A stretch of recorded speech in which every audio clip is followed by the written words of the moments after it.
Baik teman-teman, pada kesempatan kali ini saya akan membahas 6 saham ya untuk analisa mingguan 5 April 2021 sampai dengan 9 April 2021 untuk 6 saham yang masuk dalam kategori IDX Basic ya. Jadi Antam, Inco, Tins, MTKA, Nickel, Crush. Saya mulai dulu dengan Antam ya. Kita lihat dulu weekly chartnya ya. Jadi selama kurang lebih ini sudah lama ya dia sideways ya. Jadi 4 minggu terakhir dia masih juga sideways ya. Kalau kita lihat di sini dia minggu lalu dia lower high, lower low dan lower close ya.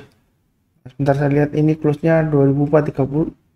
Ini close-nya 2240 ya, dia lower close ya. Jadi untuk candle mingguannya Antam masih belum bagus ya karena dia lower high, lower low dan lower close. Bagi yang sudah punya, saran saya pasang aja trailing stopnya atau stop loss ya. Stop lossnya kalau turun di bawahnya 2100 dan 2070 ya. Jadi kalau turun di bawahnya 2100 dan 2070 lebih baik jual dulu sebagian ya, atau jual semuanya kalau dia turun di bawahnya 2070. Jadi bagi yang belum punya, saran saya kalau mau buy tunggu kalau dia sudah berhasil naik ke atasnya. Bentar saya lihat di sini angkanya 2450 ya. Jadi kalau dia sudah berhasil naik ke atas 2450 baru boleh buy ya, lebih amannya ya. Kemudian dia akan mencoba mencapai target Fibonacci retracement level 23,6%, yaitu kurang lebih di sekitar 2880. Ini terdekatnya ya targetnya. Kalau dia berhasil naik ke atas 2880, ada kemungkinan dia akan mencoba untuk naik ke titik tertinggi sebelumnya ya, kurang lebih di sekitar 3440 ya. Jadi kalau mulai buy Antam, saran saya tunggu kalau dia sudah berhasil naik ke atasnya 2450 ya. Jadi kalau dia naik ke atas 2450 boleh buy. Kemudian kalau mau tambah lagi atau average up, tunggu kalau dia sudah berhasil naik ke atasnya 2670 ya. Maka dia akan mencoba untuk mencapai target di Fibonacci retracement 23,6% di sekitar 2880 ya. Kalau dia naik lagi ke atas 2880 boleh tambah lagi atau average up ya. Maka dia akan berusaha untuk breakout naik ke atas 3440. Di sini kita lihat ada checkpoint kurang lebih ya 3340 ya. Kalau belum punya, kalau buy saran saya sih jangan terlalu banyak ya. Buy-nya bertahap aja karena kalau kita lihat di sini dari monthly chartnya dia candlenya sudah merah ya, jadi masih resiko terkoreksi lagi ya. Dari weekly-nya dia memang sideways ya. Jadi hati-hati kalau dia sudah breakdown dari sideways-nya. Nah dia akan mencoba testing sekitar level 1000 ya kalau dia breakdown dari Fibonacci retracement level 1,8% ya. Jadi hati-hati aja yang sudah punya. Kalau yang belum punya ya tunggu aja kalau dia sudah berhasil naik ke atasnya 2450 ya, di sini high-nya ya. Kemudian naik lagi ke atasnya di sini ya 2670 boleh tambah lagi. Target-targetnya 2880 ya. Kalau naik di atas 2880 maka dia akan menguji level 3340 dan 3440 ya, itu targetnya. Kemudian untuk Inco kita lihat weekly chartnya ya, dia weekly chartnya sebentar saya lihat di sini.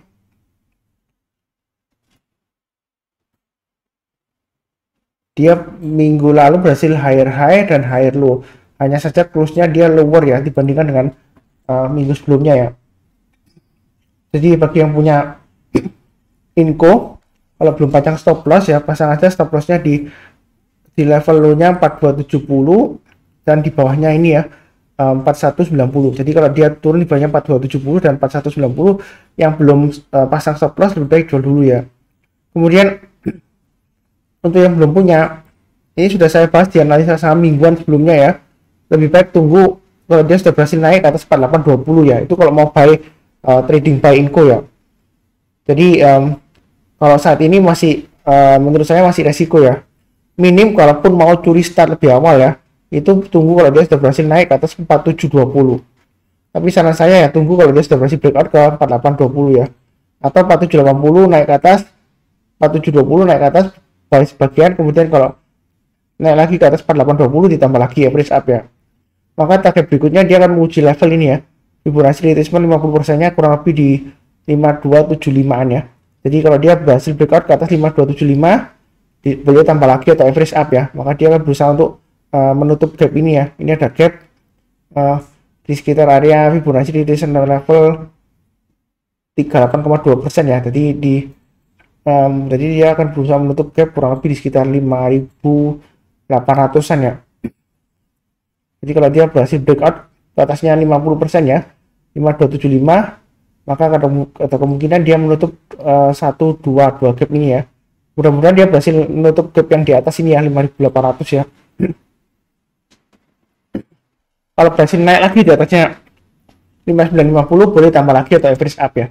Jadi buy-nya bertahap aja untuk Inco, karena terus terang posisi dia masih cenderung sideways, tapi dia masih testing ya. Ini secara monthly-nya dia masih downtrend ya, karena ini sudah uptrend, karena ini sudah mulai terkoreksi ya.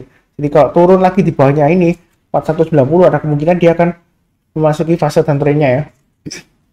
Jadi pasang aja trailing stop dan stop loss. Yang trading buy ya jangan ragu-ragu, jangan khawatir, jangan takut. Yang penting tetap sabar, fokus dan disiplin selalu ya. Jadi buy-nya bertahap sesuai dengan arahan yang tadi ya saya sebutkan ya. Kemudian untuk TINS, analisa saham mingguan ya, dia lower high, close low-nya juga lower, close-nya lower ya. Jadi masih resiko ya. Kalau kita lihat di sini, ini formasinya hampir menyerupai double top ya. Kalau dia breakdown dari level dari ini ya, 1575 ya. Sebenarnya dia sudah breakdown sih, dia sempat lower low ya 1545. Jadi hati-hati kalau dia turun lagi di bawahnya 1545 ya. Lebih baik jual dulu bagi yang punya, jual sebagian, karena dia akan berusaha untuk tes level 61,8% yaitu kurang lebih di sekitar area 1375 sampai 1385 ya. Jadi lebih baik kalau turun lagi di bawahnya 1545, lebih baik jual dulu semuanya ya untuk TINS ya. Karena dia akan menguji level support di bawahnya ya, di Fibonacci retracement level 61,8%. Kalau turun di bawahnya ini ya 1375 ya. Kalau kita lihat di sini angkanya 1365. Kalau dia turun di bawahnya 1365, ada kemungkinan dia akan mencapai target kurang lebih di area kurang lebih sekitar 1050 sampai dengan 1150 ya. Jadi masih resiko turun ke bawah. Kalau mau buy ya, saran saya tunggu kalau dia sudah berhasil naik ke atas, minim ke atasnya 1775 ya. Jadi kalau naik ke atas 1775 buy, tapi buy-nya bertahap aja. Kemudian kalau naik lagi ke atasnya 1915 tambah lagi ya, maka dia akan berusaha untuk breakout di atasnya 2100 ya, di atas Fibonacci retracement level 23,6%, atau minim dia di 2040 ya.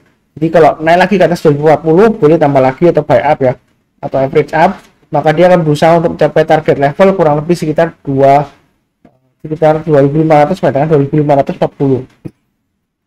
Jadi buy-nya bertahap aja. Kalau kita lihat di sini volume tradingnya dia sudah mulai di bawah rata-rata 5 hari ya. Jadi belum ada sentimen positif yang mengangkat harga TINS ya. Jadi kalau trading buy ya secukupnya aja, jangan terlalu banyak. Kemudian untuk MDKA, maaf ada suara hujan ya, mungkin ada kedengaran nggak kurang jelas ya. Kita lihat di sini kalau start mingguannya MDKA dia lower low, lower high dan lower close ya. Jadi kalau kita lihat di hariannya, dia sudah mulai berjuang untuk breakout ke atas Fibonacci retracement 50%-nya ya. Jadi bagi yang sudah punya tinggal pasang aja stop loss-nya di sini. Kita lihat low-nya 2130 dan di bawahnya lagi kita pasang di level sini aja ya, saat 2070 ya. Jadi pasangnya di 2130 dan 2070 bagi yang sudah punya ya, pasang stop loss-nya. Kemudian bagi yang belum punya, karena dia menguji Fibonacci retracement level 50% ya. Kalau kita lihat di sini, ini low-nya di 2260 ya. Kalau kita lihat di sini, hari terakhir 1 April, hari Kamis ya, karena hari Jumatnya libur, 2 April libur bursa, jadi dia 2250. Tapi kalau kita lihat di sini sebelumnya dia ada low-nya kurang lebih sekitar 2260. Jadi yang ingin buy, kalau buy saran saya juga bertahap aja ya untuk MDKA. Kalau dia sudah berhasil naik ke atas 2260 buy. Kemudian kalau dia berhasil naik lagi ke atasnya 2390 boleh tambah lagi ya, average up ya. Kemudian dia akan menguji at least setidaknya checkpoint yang di sini ya 2470 ya. Kalau dia berhasil naik ke atas 2470 boleh tambah lagi. Dia akan berusaha untuk breakout ke atas 23,6% ya, Fibonacci retracement 23,6%, yaitu di level kurang lebih di sini di atas 2640 ya. Kalau dia berhasil naik lagi ke atas 2640, maka tidak menutup kemungkinan dia akan mencapai target kurang lebih sekitar 2850 sampai dengan 2900 ya, terdekatnya ya. Jadi itu untuk MDKA. Menurut saya untuk MDKA buy-nya secukupnya aja ya, jadi bertahap ya. Jadi jangan terlalu agresif langsung buy sebanyak-banyaknya gitu ya. Jadi secukupnya aja, sambil hati-hati pasang trailing stop dan stop loss. Kemudian saham nikel ya, NIKL ya. Ini belum pernah saya bahas sebelumnya seingat saya. Bentar saya tarik Fibonacci-nya dulu.